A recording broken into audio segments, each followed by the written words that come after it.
Bonjour peuple de Dieu, bonjour Bana Nzambe, biscuit sur Bozomi, Bozolanda Biso, Nzamba Pambola Bino.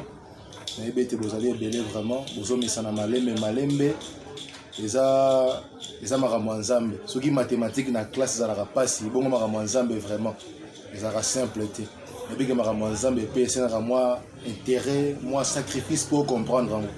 Alors, bon, Pesa Biso Ngonga, Pesa Biso Matoi Nayo, Pesa Biso Moto Nayo, de manière que nous devons avancer.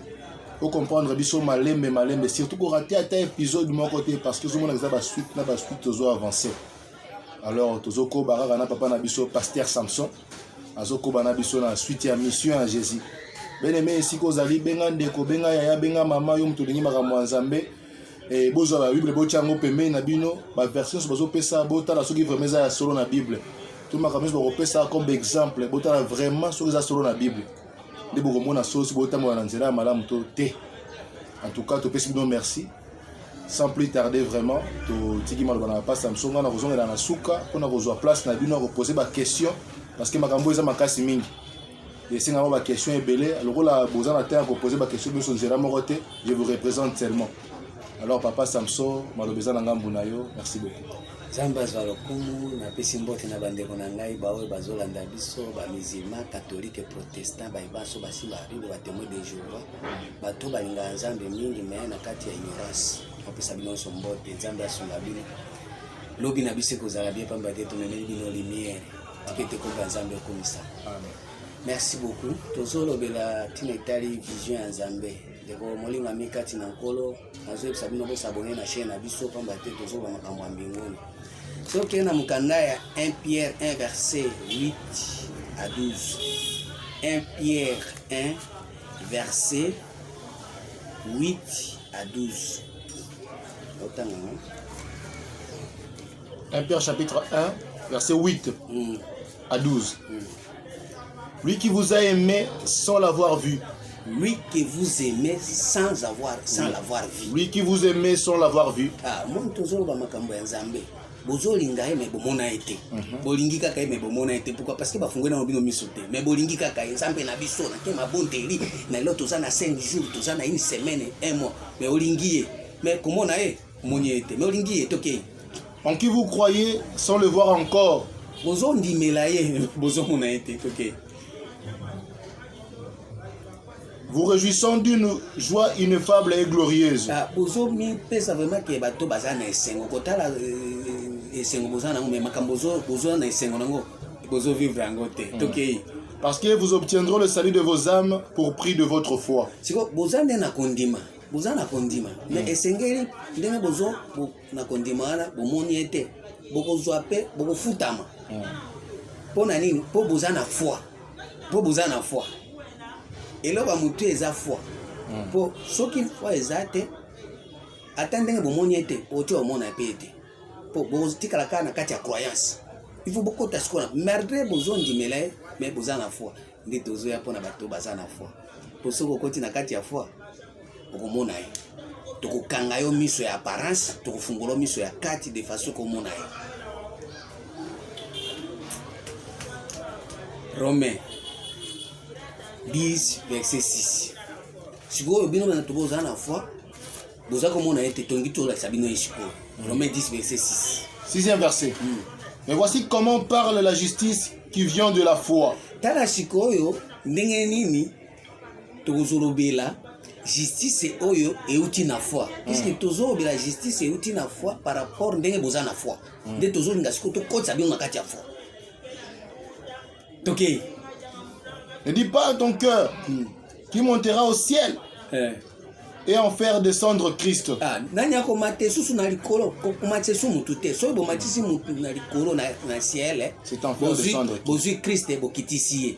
Pourquoi? Parce que na ciel eza makambo mike. C'est le Christ eza posa ba makambo ba ciel te. Mais kozwaye te o nani ako mate na ciel. Puisque biso tozo memela bino Christ ko eza na lié très haut. Il est très haut et qui ciel. Si vous causez sous Christ était au matissé na ciel. Ce qu'on côté na ciel, ça veut dire au côté si Christ ici ka bawa bazali puisque et pas Christ bato baza na ciel baba kufi. Pourquoi? Bato baza ko za l'éclairer na soleil, na lune, na étoile. Mais ce qu'on tali buto yaka, soirée yaka. tant soirée ye bazongela shooter bazopela shooter omona mo esuki kaka lelo mo ebimite mais Christ ye aza lumière oyo alalaka te soki ozwi omemie na ciel akobanda kopela akufi apeli akufi angengi akufi siko place wana baliwo ezali kokomisa kisi place wana okokomisa kote ya bawa naloba te continue ou qui descendra dans l'abîme c'est faire remonter Christ d'entre le mort.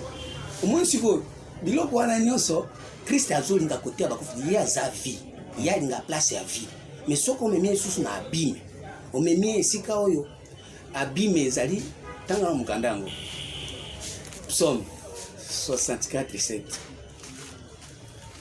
kokataka kolongola Romain te 64:7 Psaume 64 7 7e verset.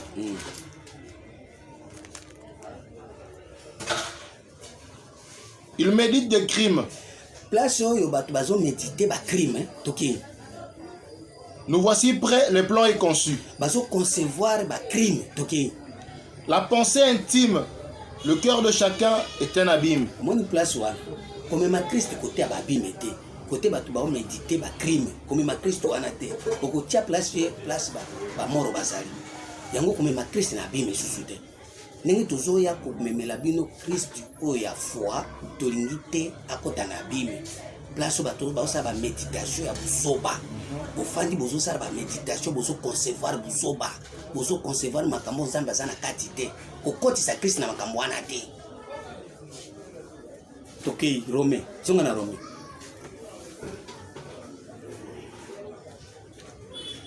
Que dit-elle donc? La parole est près de toi. Dans ta bouche et dans ton cœur. Moi je go bato ba méditer ba king ba crime eza bato bazo concevoir makambo yo eza na motema te. Soko luki na monoko na bango pe eza pete. Eza ndi libanda eza musika na bango. Ça veut dire ozui Christ otangi ye oyoki ye ozui osali makambo eza na motema te osali makambo eza na monoko na ote. Zoka ndi Christ biloba na eza wapi na motema eza pe na monoko. Il faut to kutango na motema, il faut to kutango pe na monoko. Mais okotala bo na monoko azoloba Christ azate. Otala na motema azokanisa Christ azate. OK, continue. Or c'est par la parole de la foi que nous prêchons. OK. Si tu confesses de ta bouche le Seigneur Jésus et si tu crois dans ton cœur que Dieu l'a ressuscité de mort. Au moins je vous place ya foi. Ce que vous confessez na bouche na yo, ça veut dire tant que vous obima boy. Il faut bimisa. Muto ya kobima wana ezala Jésus Christ. Mais il faut basani, base kuisa nanu. Okoko bimisa Jésus ebembete. Okoko bimisa na mbebo na ote Jésus. Il faut soko ndimiki na motema no déjà basi base kuisi nde loba shiko makambo ya Nzambe. Mais yo na motema base kuisi nanu Jésus te. Na kati ya motema no Jésus akufa. Aza place ya bibembe. Place où bato bazo sala makambo na ndenge na bango ba kanisa ndenge na bango ba raisonner na ndenge na bango ba concevoir buzoba et puis ba zana ngo na kati ya mutema et puis tango bakoloba boye bazo confesser Jésus azate pona munoko na bango bazo ba makambo yo na mutema eza pete yango na siko ifuna no premièrement ba sekwisa na mutema so ba sekwisa na mutema tango koya ko confesser boye nde wana ozokota na foi olinga mikati na nkolo toki continue. Si tu confesses de ta bouche que Jésus-Christ Seigneur est ressuscité, tu seras sauvé. Wande siko banda sauvé par rapport à ni na motema kuna asa sekwi na munoko. Ozolo bana munoko asa sekwi pe. Mais ozolo ba Jésus ebembe. Ozolo ba Jésus na motema akufa. Ozala sauvé te. Yango zomona to memela bino 3e testament. Poete na motema to sekwi sa Jésus. Ase kwa nano premièrement na motema ata soko lobi oloba par rapport na Jésus assez quoi koloba te par rapport na Jésus azana ebembe na kati na yo balinga mikati na nkolo Nzambe asunga yo mutozo landa Nzambe asunga yo mutozo yo yango tozolo be la vision ya Jésus tolobaki bien muto ya koki kopesa biso éclaircissement vision oyo azaki ravi jusqu'au 3e siècle akendeki tina paradis pona paradis ezalaka libanda mutu te paradis eza libanda te paradis eza na kati ya mutu osoko koti na kati nde okomona makambo ya Jésus ezosalema puisque na kati ya motema nde Nzambe nde alingaka paradis kwa alobi garde ton cœur puisque toute autre chose puisque na kati ya motema nde eza na source ya vie. Or vie wana nde Christ, vie wana nde liloba ya Nzambe ezalaka na kati ya motema. Mais sikoyo ifo na kati ya motema nayo basekwisa nano Jésus wana akufa, alala, alemba, anyokwama, aza na pasi. Mutu azokipe aza te, mutu azokipe kaka vi na ngai Nzambe akende poto mokolo nini nga nakobala mokolo nini. Or mutu akobala eza baposa ya nzoto. Mutu akende poto eza poto na yo. Nzambe aza na posa ya poto te. Nzambe aza na posa ya poto te. Nzambe aza na posa nano ozala na vie oyo eza mwana na ye. Balingami kati na nkolo yango tozoyebisa bino ta ekoki oyo esengeli tokota na foi. Po soki okoti na foi, Hébreux 11 verset 1 elobi boye. Hébreux 11, le premier verset. Or la foi est une ferme assurance de choses qu'on espère, une démonstration de celles qu'on ne voit pas. Au moins, si vous avez besoin espérer, mais non, on démontrer en peut-être. Mais il faut tout démontrer en gros. Tout démontrer que na kati na yo Christ a sécu. Ce qui a sécu tout le monde, ça la démonstration en gros. Vous démontrer à ce que oui, attendez na oloba boye na motema asa c'est quoi. Asa kukufate. Asa parmi bibembete asa pe na bimete. So luke na bime azate. So ko luke parmi bibeme azate. Asa na bon moy. Si continue. Pour l'avoir possédé, les anciens ont obtenu un témoignage favorable. Ah, moi, ceux qui ont possédé foi wana, il y a que démontrer le que ça na kati na yo, il va témoigner sur le que oui, aux ana Jésus. Donc, c'est par la foi que nous reconnaissons que le monde a été formé par la parole de Dieu. Ah, moi, je vois, ça problème, c'est qu'il y a foi des mondes des ala qui formé, na liloba nani, ya Nzambe, monde nini, motema na yo. Pour Nzambe tan wazoya ayaka na monde. Dieu a envoyé son fils dans le monde. Quel monde? Motema na yo. Pour na kati ya motema na yo, eza monde mobimba, eza na biloko kili na bala na bota na voyager kingani kuna na tindikela moto soko talibo bato batondi na kati ya motema na yo bazanga nombre. Mais Nzambe soko atindi mwana na yo wapi na motema. Kuna monde ezali. Aninga mikati na kolo. Matthieu 13 verset 20 36 38. Matthieu 13, 38e verset. Les champs, c'est le monde. Les champs, c'est le monde. Moi, je dis, monde est wapi champ. Or, champ, déjà ici, quand nyoka azali. Nyoka na Genèse 3, bimaka na champ.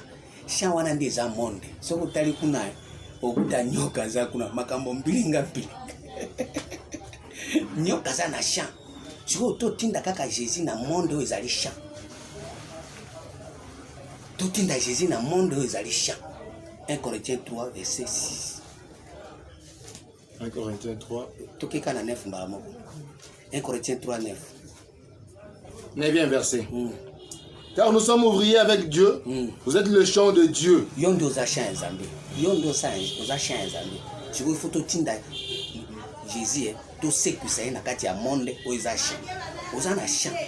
Kati ya shana yo siku totinda kaka mwana ya Nzambe aya kuna asekwa soki asekwi tokomona deja koti na foi okubanda ko démontrer biloko ya résurrection na kati na yo ba biloko esekwa ko ekufa epele. 1 Jean 2 verset 15. 1 Jean 2 15e verset.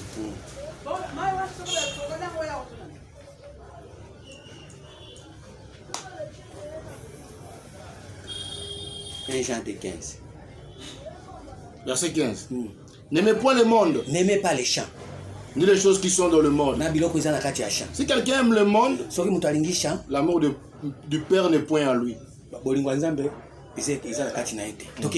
Car tout ce qui est dans le monde, la convoitise de la chair, la convoitise des yeux et l'orgueil de la vie ne vient point du Père, mais vient du monde.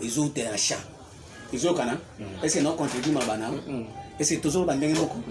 Yango sikoyo il faut batinda Nzambe Jésus na kati ya champ. Puisque ba onyo seza na kati ya champ, eza Nzambe te. Alléluia. Amen. Yango sikoyo toujours memela Jésus na kati ya champ. Akokota ndenge ni na kati ya champ ngami. Acte 1, verset 19 à 20. Acte chapitre 1er, verset 19. 19e verset. La chose a été si connue de tous les habitants de Jérusalem que ce chant a été appelé dans leur langue Akadelma, c'est-à-dire chant du sang. C'est un chant du sang. Là, on a un makila. On a mutu soki aza kuna. Même moi, je suis makila ezaki otangaza kana chant. On a bakanga makila te. Or soko kangi makila ndo kozwa mwana. Mais kuna eza chant du sang. Soko yo kuna makila isopala continue. Or il est écrit dans le livre de Psaume que sa demeure devient déserte et que personne ne l'habite. Ah, babi demeure wana eza demeure eza la stérile. Ça veut dire mutu abota kuna azate. Ya moni tango za na champ. Moyo bota bonzambe ezate. Moyo sala ba pratique ya nzambe ezate puisque ça la soyo osopa ka makila nzambe. Makila soki ye ulie omela. Ozala na vie ya makila, tozokuta vie ya Jésus na kati na yo ezate. Osopa ngo kaka. Pourquoi? Pour ozala stérile, ozala désert, ozala bisika bikauka, bisika mai ezate, bisika bonzambe ezate, bisika oso batali source boy, ozala kaka bilela lela, ma ba prière kaka kolela, balamatation nzambe ngaye, mais ndenge nini yo mutu moza na Jésus, ozala bisika bikauka, ozala stérile, okokobota te, eloko atamoko ezobima te, balinga mikati na nkolo, yango siko esengeli toya, tokota na champ wana, totinda Jésus wana asekwa makambo nzambe sekwa molinga mikati na bomo ina yo bonzambe sekwa Jésus akosekwa ndenge nini oh Yesu mukanda ya Jean 19 verset 31 31e verset. Dans la crainte que le corps ne resta sur la croix pendant le sabbat, poete corps etikalate na croix. Car c'était la préparation. Okay. Et ce jour de sabbat était un grand jour. Pour être corps, toujours ba corps, corps toujours ba isa litoi. Litoi. Pour être etikala wana na croate. Litoi yoyo ezali wana eza corps. Tu n'as voulu ni sacrifice ni holocauste, tu m'as formé un corps. Tu n'as voulu ni sacrifice ni holocauste, mais tu m'as ouvert l'oreille. Litoi etikala kaka wana na croate pona koyoka ka buzoba. Il faut balongola corps wana. Pour être tongi tokota na repos, tokota na sabbat, mutu a se reposer na ba koyoka yoka buzoba, koyoka yoka makambo ezanga tina, koyoka ba prédication ya buzoba, koyoka ka ba prédication Jésus azokufa, azana vite, koyoka ka ba abime, kokotisa ka bato ba abime, mwana lelo ba mabele ezobimisa banzube puisque souci, bato ba concevoir mabe, tant ozo concevoir mabe ba koya pe ba injecter Jésus akufa, ba injecter ba mort, ba injecter biloko ekufa, vie ezate, yo potikali na abime wana. Obandi siko kobimisa banzube yesu tozo te ayo ezo kipeyo te okomi mabele mabe ezo yamba semasi te ezo yamba bonzambe te o balinga mi est-ce que naoloba te siko il faut tolongola nano koro wana na ekulusu toke les juifs demandèrent à Pilate qu'on rompit les jambes aux crucifiés et qu'on les enleva. Balobi ba de brigands bazalaki wana ba oyo bazosala ke corps litoi eyoka kaka bango ba de brigands. Premier brigand Moïse loi oyo eza première alliance. Deuxième brigand Eli oyo eza ba miracle oyo se fandisi bato moi susu bato bayoka nzambe eza te mpo basi bakotani na miracle oyo ezouta na ciel naloba te bato bazoyoka esu nzambe te mpo bazwa na Moïse oyo aza na première alliance oyo atieli bango mibeko baloi. Siko bato mibale wana ba briga wana ba mibi wana bakangi bato corps bazui corps batiki yango kaka na wana po ete ekulusu ezali denzete moko etelemi moko elali oyo etelemi babengaka yango poto oyo elali babengaka yango bois. Omoni ndenge eza wana toza na posa esusu ya babois te na bapoto ekutana toza na posa totikaka na poto po poto ekomema mutu na se ematisi wapi likolo naloba te mais bois ezomema mutu na ciel ezokitisa ye na terre ezomema mutu na ciel ezokitisa mutu na terre. Or tango ozwa royaume du ciel na royaume de la terre okokota jamais na cieux litoi noyo kofungwama te okoyoka mpe makambo ya biloko te oyoka biloko ya treo te parce que yokangami na ciel. Or ba armée du ciel bazali ba ope ba fandi wana ba bimisaka bitumba puisque même nyoka amataki pe na ciel. Jésus a lobi, je voyais Satan tomber du ciel. Ce qui est en Apocalypse, il y a guerre dans le ciel. Puisque kuna nyoso zaka bitumba na bitumba. Lelo balingi ka kufanda kokangama na ciel.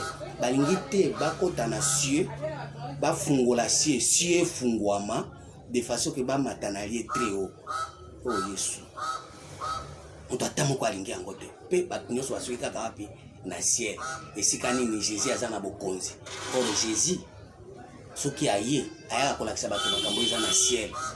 Soleil, lune, étoile, souka. Dieu ya ciel wana. Mais soku obomi Jésus wana ya ciel, otiki poto akobima awa na ciel amati na cieux akena liétreo. Néhémie 1 verset 9 à 12.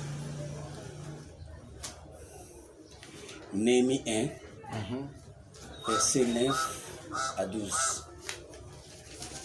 Néhémie 1 verset 9 à 12. 9e verset. Mais si vous revenez à moi, et si vous observez mes commandements, et les mettez en pratique, alors quand vous seriez exilés à l'extrémité du ciel,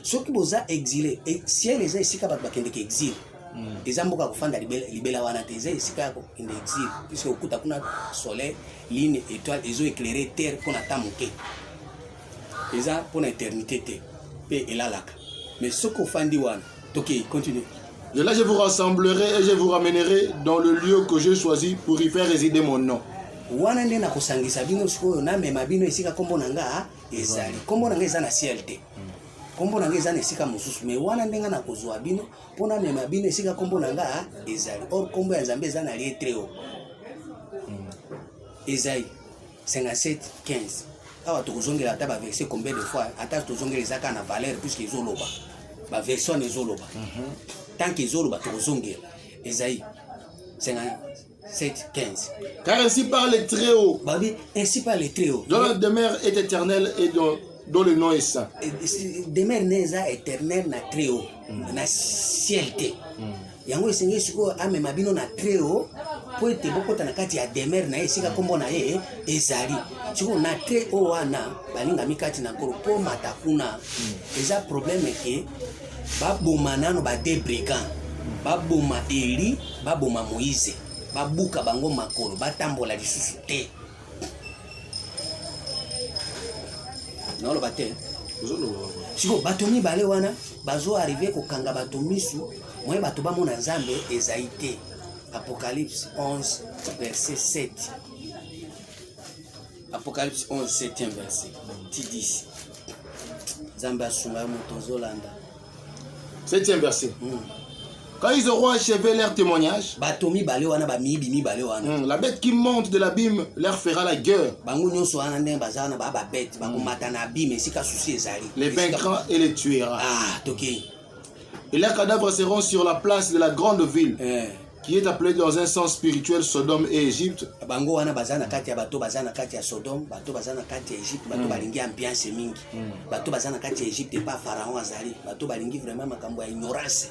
Place Pharaon afandi wapi na epa Moïse na loi na mibeko po Moïse aza mwana ya Pharaon bato bafandi na Egypte balingi Pharaon mingi balingi pe Egypte mingi balingi pe Moïse mingi balingi mibeko biswa boye biswa basala ka boye te biswa boye mibeko nyonso ya libanda mais na kati kuna na kati na bango eloko ite toki la même où leur Seigneur a été crucifié. Bakoboma pe na Christ na bango, Jésus na bango, oyo ba mesana.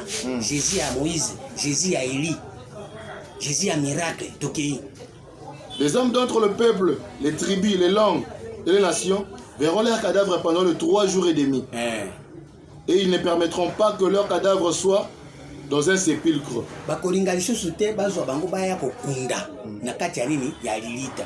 Ozana wana lilita pamba yo ndengo zana baya kaka bazu bakundeli yo Moïse. Baye bakundeli yo Eli.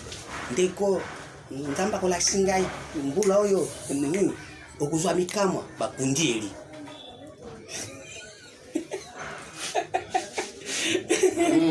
Siko balobi cadavre na bango bibembe na bango bakolinga isusu te bakunda bango na kati ya lilita mutu ayi kopeso ba prophétie buzo ba bobe papa mama kende na ngisu biloko wana te na sinale tulo na ya bango te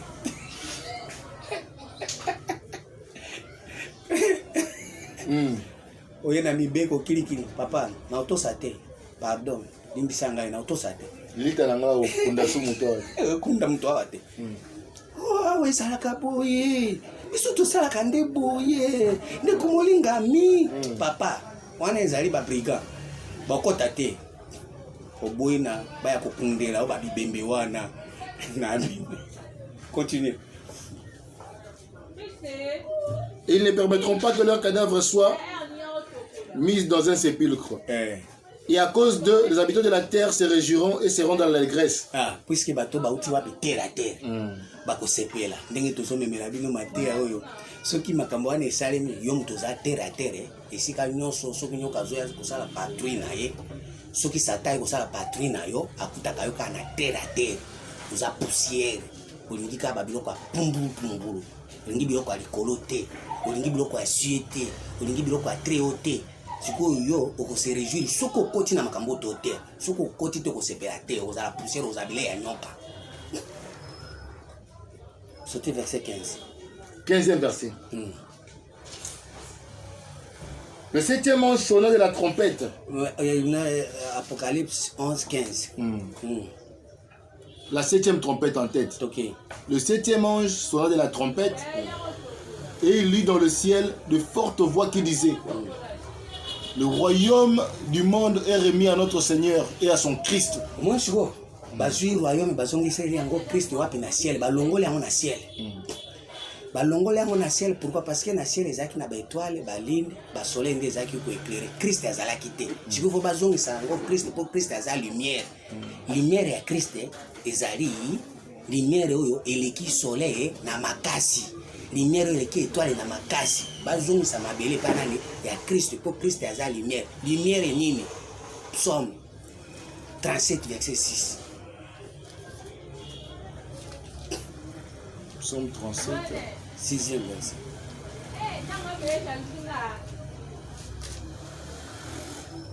Sixième verset. Il fera paraître ta justice comme la lumière. Moi je dis, lumière est de justice et ensemble. Roi de justice, roi de paix. Il faut que faire apparaître justice, le quoi la nini lumière. Ça veut dire au côté na kati ya vision ya MCCD, roi de justice. Au banda siko comme na lumière. Lumière oyo soko moni boye au bail ciel. Au bail étoile, au bail ligne. Au bail balape. Au bail ba bougie. Ba nganga. Ba mbikudi, ba magicien. Yo po bonga, il faut que ne pas magicien. Azana lumière moke. Po bonga o kende pas marabout. Azana lumière moke. Po bonga il faut que ne pas prophète. Azana ligne. Po bonga il faut que ne pas pasteur. O bana kupanguse ba sapato. Osukule bilamba, osukule ba sani ako okuma mumbu nae. Azana étoile. Yebake ataba ngengi ndenge nini poko ekoya kaka butu ekoya yango wana tosomemela bino 3e testament po ete mabele na bino bapesa yango Christ esika lumière ezali angengisa bino abi pendant que je suis dans le monde je suis la lumière du monde. C'est moi qui éclaire le monde. Christ po eza vision ya Jésus. Balinga mikati na nkolo. Balinga mikati na nkolo. Luc 23 verset 50. Pointe yosko baya kokunda. Bapesa yo Christ. OK. Luc 23 50. Il y avait un conseiller nommé Joseph. Homme bon et juste. Qui n'avait point participé à la décision et aux actes des autres. Yé aza conseiller, il a participé qui na makambo ya ba élite. A participé qui na makambo ya Moïse te. Alinga ki na yeba kokangama mingi na ba mibeko te. Alinga ki ne kokangama na ba bikamwa te. Yesu azalaki na conseiller à Jésus. Il était d'Arimathée. Oui. Ville des Juifs, et il entendait le royaume de Dieu. Yazako zelande royaume bokonzi yazako zela ba mikamwa te yazo zela ba mibeko te yazako zelande bokonzi ngaka koma mokonzi esa ba tumususu bazawa balinga ba biloko mususu wana te yoko ba alemba oh azama kasi yazo linga biloko wana te yangi ba mibeko te alingi ba mikamwa te yazo zelande bokonzi akoma mokonzi ayi ba ko dominer akota na kati éclaircissement ba kengane na zabo eloko moko ko dominer nga et c'est juste ayi ba ko dominer ba mabe na ye ayi ba ko dominer ba pouvoir nyonso terrestre même ceux qui ata ciel ye a dominer kaka eza na bato ya lolingo wana bazali esprit wana ya Joseph ezali Joseph tali toki. Cet homme s'est rendu vers Pilate et lui demandant le corps de Jésus. Ake pa Pilate asengi corps asengi nini cieux asengi corps asengi cieux asengi Pilate alobi pesanga nano yokeli pesanga litoi asengi litoi toki.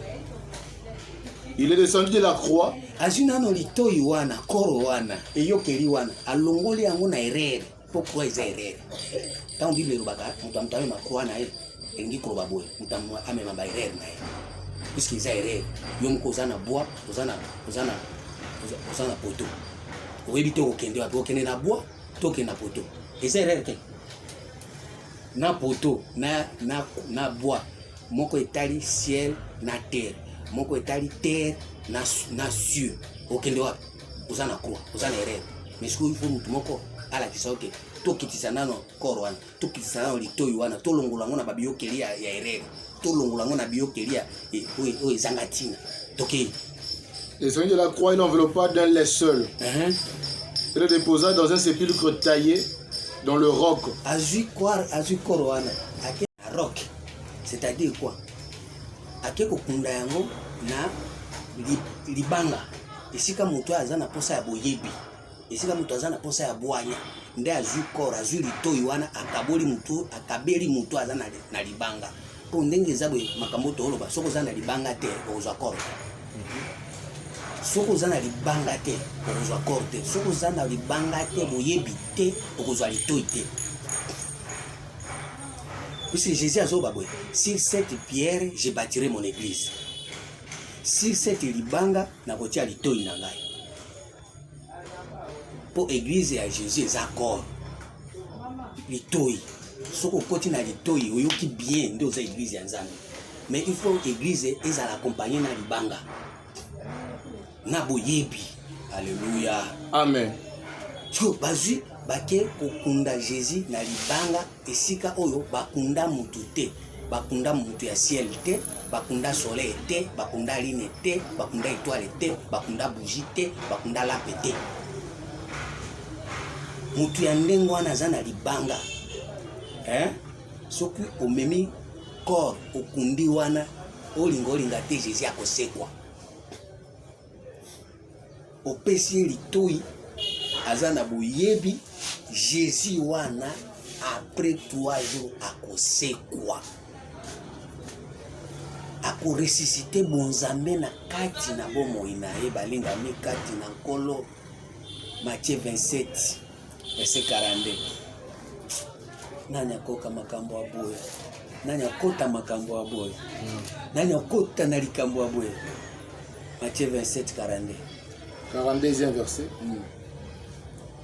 Il a sauvé les autres et il ne peut se sauver lui-même.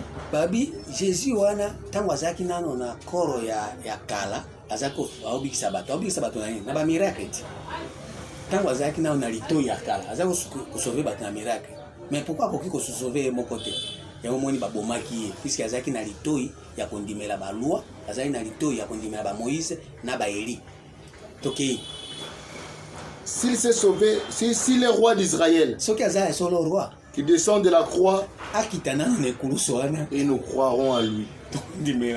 Mais Jésus n'a l'olenge na emoko akoka ko kitana kwate. Joseph wana ya participa kite na makambo ya buzoba nde akitisa kenako. Azwaki bitoi akitisi yango na croix. Abito longola erreur. Mais Jésus emoko akoka ko longola erreur te.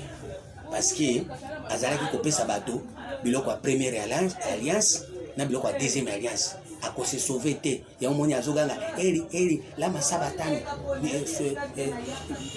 nzambe anga nzambe pourquoi otiki ngabwe pourquoi vous m'abandonner nzambe abandonnaki parce que azalaki na Moïse nzambe abandonnaki parce que azalaki na Eli azalaki na bikamwa azalaki na loi mais azalaki na paix na justice te so mutu azana paix na justice te olinga te nzambe akoabandonner de Jésus wana ba abandonnaki ye continue verset 1. Il descend de la croix et nous croirons en lui. Il s'est confié en Dieu, que Dieu le délivre maintenant, s'il l'aime. Car il a dit, je suis fils de Dieu.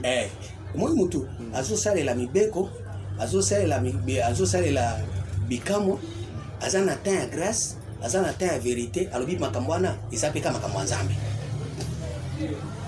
Soki eza makambo ya Nzambe emibiki sakasi soki eza solo makambo ya Nzambe po eza fils de Dieu eza ba pratique ya Nzambe tout le monde ndenge komibikisa. OK, continue. Les brigands crucifiés avec lui l'insultaient de la même manière. Bazako koyebisa auti abiso babikama okende poto au voyager au kobala mais lelo biloko nyonso wana eza biloko ya ciel eza biloko ya très haute au koma très haute ba obomango. OK. Depuis la 6e heure jusqu'à la 9e heure, il y eut de ténèbres sur toute la terre. Moi, je vois. Noir et ensemble, il se manifester parce que ténèbres et côté. Balobi boy. Ceux qui mis son nez dans un mauvais état, corps n'a pas de la ténèbre. Il y a un ténèbre comment? Parce que corps n'a déjà côté na ténèbre parce que miso na yango miso ezaki mabe ezaki na mauvais état. Il y a un monde qui ténèbres côté partout depuis 6e jusqu'à 9e heure. Quel que soit 6 chiffre ya bomoto monanaki. Quel que soit 9 fruits de l'esprit, il y a terre à terre. Il y a nana bolingo, ozana bolingo. Nana patience, nana paix, nini, il y a ciel. Mais nakati wana namba comme si amonyo sobutu, obi eza bolingo nzambe te eza bolingo bomoto. Eza bonzambe te eza bomoto. Ozolinga nzambe par rapport na bikamo. Nengo lingi par rapport na babikamo ya bapote ba eza bomoto, eza ba bime na yo. Eza ba bime na yo, eza bonzambe te. Soko kotisi Jésus wana omemie parmi ba wa. Mais na minute wana butu ekoti partout. Continue. Et vers la 9e heure, Jésus s'écria d'une voix forte. Eli, Eli, lama sabachthani. Tata, yako sunganga mutu ya mibeko. Tata, yako sunganga mutu ya ba miracle. Yako sunganga mutu ya ba grâce. Yako sunganga mutu ya vérité ya ba grâce na ba mibeko na ba voix. Ya solo na zumi bikamwa ya uza na vérité ya bikamwa po nzambe uza akotisi na grâce. Toki. C'est-à-dire, mon Dieu, pourquoi m'as-tu abandonné? Nzambe siko asundoli.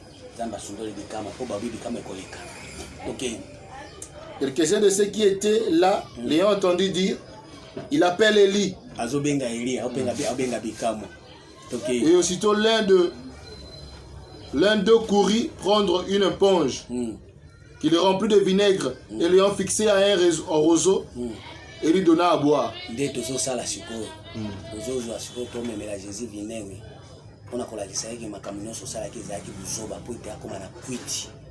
Akata moto abomama ami boma ye moko asepandre moko ami andi maliwa ndi makamoto zuya la sabino babusoba noso bozo sala na esa vinaigre. Alléluia. Amen. Toki.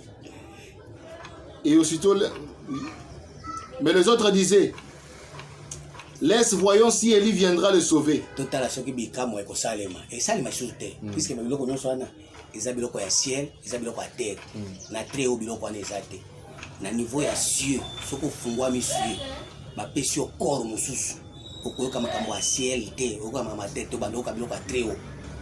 Toki. Jésus poussa de nouveau un grand cri et rendit l'esprit. Or en réalité dans l'homme c'est l'esprit. Mais à longo l'esprit wana yango to bisa bino ke esprit wana eza esprit de rerere. Eza na mukanda 1 Jacques 4 verset 5 à 6. À rendre esprit, bien sûr à rendre esprit. Lequel de l'homme connaît les choses de l'homme, sinon celui qui a l'esprit de l'homme. L'esprit de l'homme wana ndi Jésus alongola ki ndango ba bomaki esprit wana ngo tuzo ya ko bomango sikoyo. Donc 1 Jean 4 verset 6. 5 à 6. 5 versets. Et ils sont du monde. C'est pourquoi ils parlent d'après le monde. Et le monde les écoute. Nous, nous sommes de Dieu. Celui qui connaît Dieu nous écoute. Celui qui n'est pas de Dieu ne nous écoute pas. C'est par là que nous connaissons l'esprit de la vérité et l'esprit de l'erreur.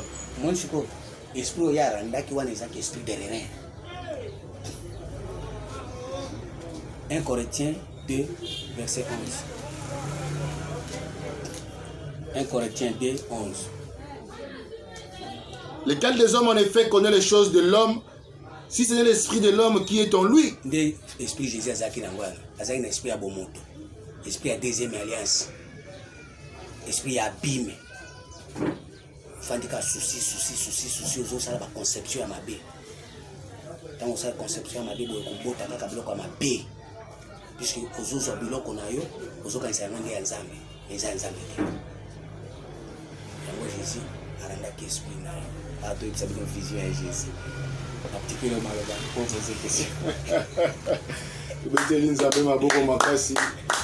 En tout cas, c'était formidable. Peuple de Dieu, je crois que de partout où vous êtes, Nabandaku, partout où vous allez, Nami Tuka, partout où vous allez, Nami Bembo, et vous avez un message à Bouena, sûr qu'ils ont réconforté. Bien sûr, ils ont un message révolutionnaire, ils ont la sur place, vous allez comprendre un vrai message en Zambie. Tout le monde n'a pas de à Kala Yamabe. Vous avez un message en Zambie, mais le message aux autres, ils ont un Kala. Ils ont ça la moi trouble mais aux autres places, c'est bien aimé. Mais la question est allée. Par rapport à ma ramboté, mais tous les alliés, moi mingi. Alors, nous tous les bossos, nous sommes directement proposés par rapport il y a croix.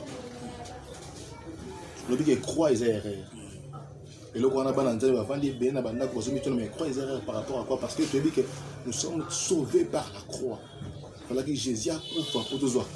Le but est croix et erreur. Mais comment se fait-il que dans le Colossiens chapitre 2, verset 14, il a effacé l'acte dont les ordonnances nous condamnaient. Il les a livrés spectaculairement en public en le clouant à la croix.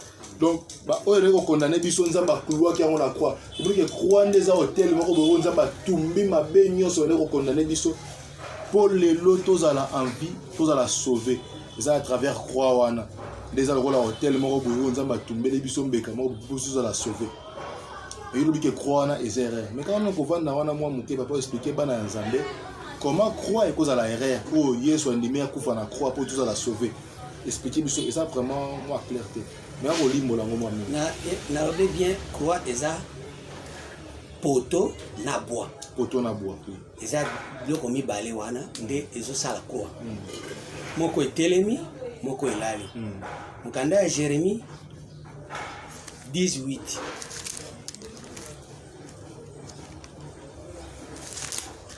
Jérémie 18. Jérémie chapitre 10, 8e verset. Tous ensemble, ils sont stupides et insensés. Leur science n'est que vanité. C'est du bois. Mon science wana de Jésus azalaki nango. Science et vanité. Pour alobiki vous me cherchez parce que n'a pas ça bino lipa. Mais cherchez boliaki botondaki. Mais travailler non pour la nourriture qui périt. Moi je suis science wana de Jésus aki na. Des places bois et mon yani wana. Ils ont mis ma moto et longola moto na ciel, ils ont ici na terre. Ils ont na ciel, ils ont ici na terre. Baza batu ya 4e jour. Bato nyonso baza na 4e jour, baza batu ya erreur. Puisque Zambé na 4e jour asalaki ba luminaire pour éclairer terre. Or bango baza banzambe te. Baza bato nzamba tiaki bango wana, baza banzambe te, il faut ba adorer oyo aza très haut. Chiko bango bazui bakomi banzambe. Nde erreur esalemi wana. Bazo tambola na bois, bazo tambola na science ya vanité. Autant la science et la vanité. Or, Nzambe a yebi kaka poto. Psaume et proverbe. Proverbe 8, 34. Proverbe 8, 34.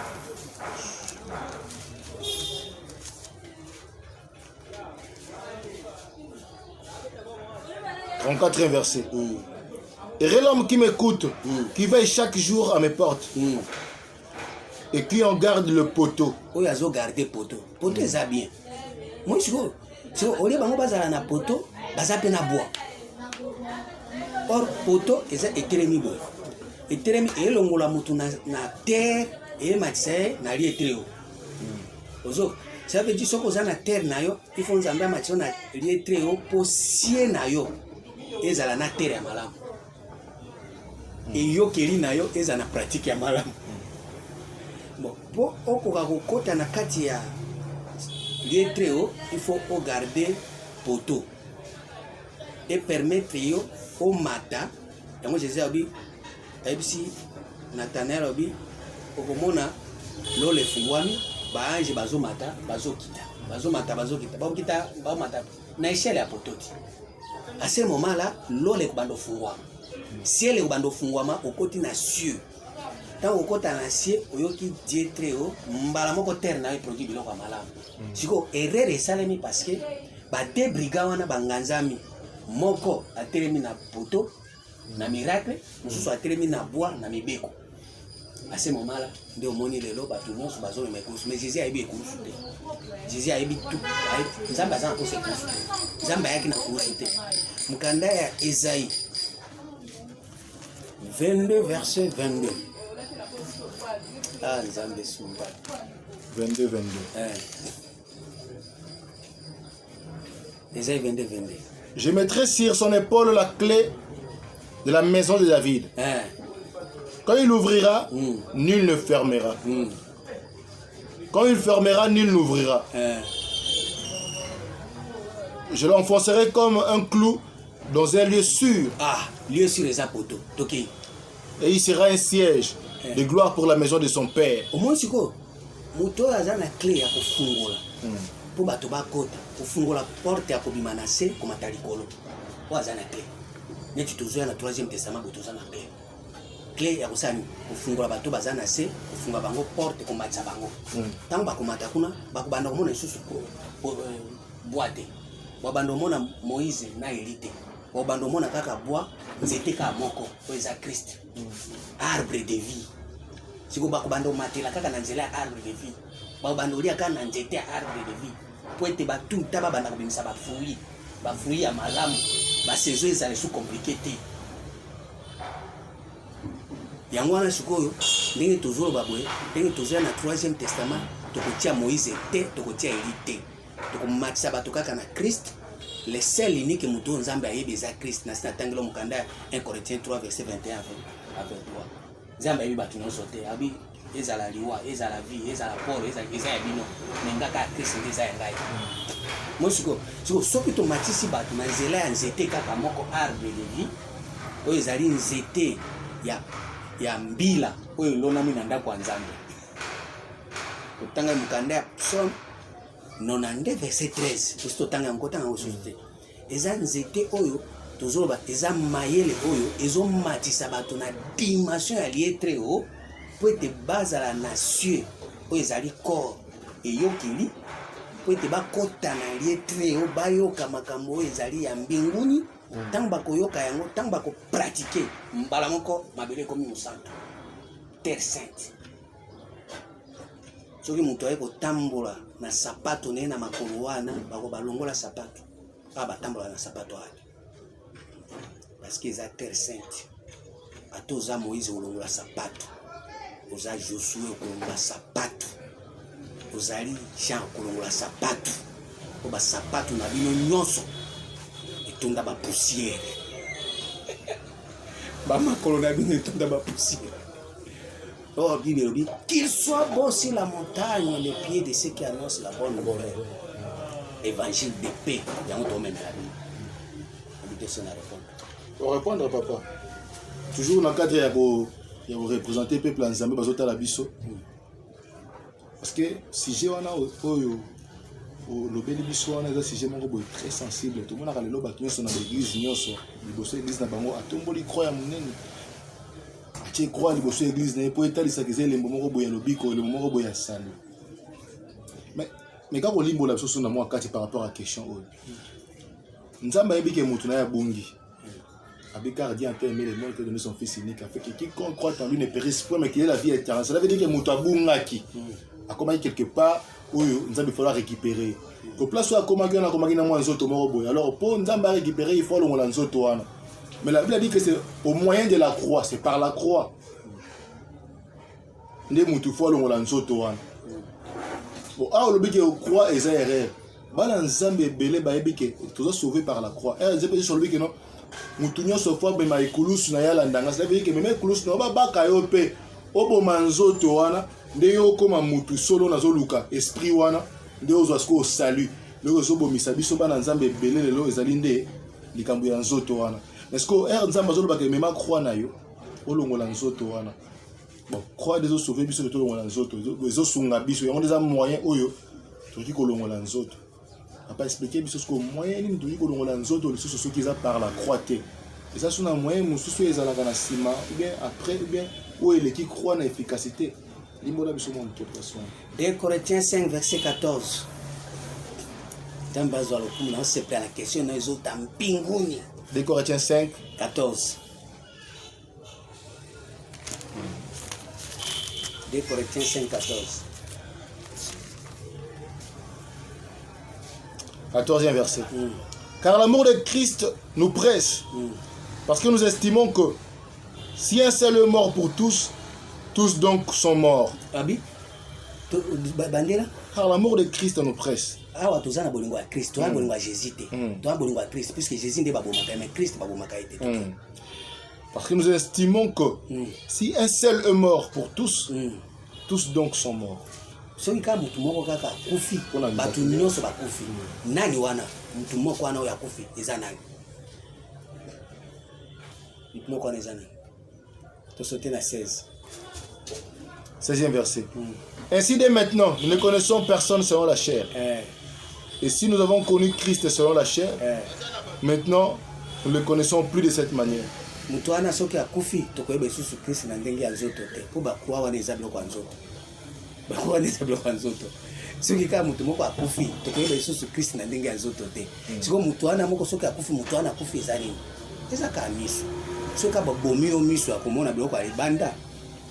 Soki ka tobomi ka miso. Batu nyonso deja bakozesi na problème na ya kufa te. Eloko ka mutu moka esengeli akufa. Soki tobomi ka miso. Po miso nde ezosala ki bato bamona bakroa. Soki ba etumbu ya kwa yaki ezali kolo ya miso. Po Satan afungolaki mwasi na mobali miso nde ba etumbu yaki. So ba fungolaka bango miso te ba projet etumbu ezalaki te ba croire ngaki ezala te. Siko esengeli ka to bomaka mutu moko nini miso. Eza partie du corps, eza ka partie moko. Po siko miso neza mauvais état, corps na yo nyonso esali nini e baby. Siko ndenge biso tozoya boye. Tozoya posa ya kwa te, to bomba posa ka bomaka miso. So to bomi miso batu nyonso baza sauver. So ka miso ekufi bam. Batu nyonso baza sauver. Baza posa ya kwa te. Po croix ezoya, ba erreur ezoya pona miso. Sigona, si dès maintenant, si tu sais les sous tu n'as rien te, même croix tu es bien côté. Biso sigo to komi koko ba nouvelle créature par rapport à miso ese ekufi. Et puis so to komi ba nouvelle créature, makambe krusu etali biso te. Etali bato bazana Moïse, bato bazana Eli. Bo bondi mela miracle, bo bondi mela ba loi. Mais miso tozana kati ya loi o ezali spirituel. Na kati ya la spiritualité kuna ko ezala te. Eza saint. Oyo ezomema liwa parce que ozoko kosala makambo ezanga alobi te ozosala makambo mosusu. Ntango osala makambo mosusu wana ozwi Moïse otie na valeur, ozwi Eli opesi valeur. À ce moment-là ozana posa komemaka bakwa. Mais soko olongoli Moïse, olongoli Eli, okota na kati ya éternité, okokoma moto ya Nzambe okozala biloko ya vie éternelle. Et puis ba fruit na yo mutabomanga azate. Ozala sauver la fungola kayo miso. Soka ba fungoli yo miso yango Nzambe azoba ifa fungolo miso ya motema. Po te omona appel na yo ndenge Nzambe abengaki. Mais ba croix na eza pona bato bazana deuxième alliance ba na posa ba croix. Po bango ba na nzoto amaso. Na troisième alliance to na posa. Tozo bomaka bato miso. Amen. En tout cas, papa, Barbolobi, ils ont moutué ma cache. Ils ont moutué ma cache, dans comprendre le moment que connaissance est très important. Ban Nzambe, bao bazuli bakoya Olanda makamboyo. Et bi Nzambe alikibino makasi. Et mutuna mo zoti kalanga na kati ya mutema. Ça par rapport à l'union chez eux ça la manilo. Entre autres, au peu plus toujours ça la carte na resika. Ban Nzambe bazomi tuna mais c'est quoi au juste le troisième testament makambo belé. Mais donc il pas pas simba mingi makambo tali Melchisedek. Même l'introduction abi que noté les a azwana pena justice. Loi et yaki, grâce et qui na vérité, mais ce qu'on a peine la justice ne faut régner. Mais parce que les choses sont là, Melchisedek et pas l'apôtre Paul dans le Hébreu chapitre 7. Le bicazana papa, t'as maman, t'as même pas la généalogie. Mais là aux autres troublés dans ce comment on peut poser question, c'est que le bic a un sacrificateur de Dieu très haut. Pour la chose la moi ko limbo la malamu ngo bake sacrificateur za mutumbi mbeka. Azo tumbela nzambe moko ya likolo mbeka. C'est la vie qui s'appelle serviteur, mon robot. Or, pose à la serviteur, il faut battre quelque part. Si vous battez, donc comme un serviteur, vous avez l'idéologie à monter à Teyo. À Teyo, qui a boy, tout le monde va bombarder la bombe parce que à une idéologie islam. Si vous bombardez Batouana, vous avez besoin de dire à la tête, c'est que vous avez malam. Ami Koufi Pena Batouana, c'est idéologie. Parce que Babi Melchisedek est sacrificateur, il y a Dieu très haut. Andima idéologie Nzambe très haut. C'est que Nzambe wana mutu ateya ki. Parce que Nzambe wana so ateyi, c'est que ça père spirituel na ye. Père éternel. Asa père spirituel na ye. Mais comment Babi asa na papa te, asa na mama te, asa sacrificateur. Parce que ye Melchisedek wana, ye moko ne Nzambe to bateya ye. Nani yango so konda teya Melchisedek wana, so ki bateya c'est que asa na papa. Parce que ça sacrificateur. Très important. Moni n'est aux abos. Bible Zoba n'a appelé sur la terre personne votre père. Parce que ma père au bazana na bateau bazana terre. Ce qui a béni mon père, père ou anazana ciel. Ma père n'y soit battu à terrestre, bazana ciel. Mais Melchisedek, il y a un père. Père n'est tellement à la terre était, ne pas bien à tatate. Mais ce qu'on matin lié très haut, au commune somme 113, verset 3. Troisième verset. Du lever du soleil jusqu'à son couchant, que le nom de l'Éternel soit célébré. Du lever du soleil jusqu'à son couchant, bateau bazan ciel. L'Éternel est élevé au-dessus de toutes les nations. L'Éternel a élevé les colomakasi des nations. Que le nom de l'Éternel soit célébré. Qui est semblable à l'Éternel notre Dieu? Il a sa demeure en haut. Il abaisse les regards sur le ciel et sur la terre. Abaisser regard na ciel, na terre. Ciel. Il y a Genèse 1.1, na terre, il y a Genèse 1.1. On est à ciel, na terre, mais c'est Melchisedek. Les a ciel et yokeli, na pratique, il y a Melchisedek. Genèse 1.1. Genèse 1.1, il y a Melchisedek. Les a ciel, les a yokeli, les a isaliri. Mais tata na yazali kolomakasi. Tellement yazali kolomakasi. Bino batu bozana se à ciel là, baby si yazana tata. Mais ce qui est comme à niveau wana, il y a ciel, na terre, il y a Genèse 1.1. Pourquoi il y a azana tata zati. Il est très haut. Il y a un sacrifié de l'eau à tata, mais il est très haut. Si le problème est que yomi son ezo suka na ciel. Ozo mona batata nyo son na ciel. Mais tellement pied pour na ko identifier malamu. Ba ebisio ki azana tata te par rapport na bato bazali na ciel na terre. Pour Jésus a dit tout pouvoir m'a été donné dans le ciel et sur la terre. À ceux qui na ciel na terre. Si bato nyo so bazana na ciel na terre, baza ko rayonner par rapport na soleil, étoile, lune.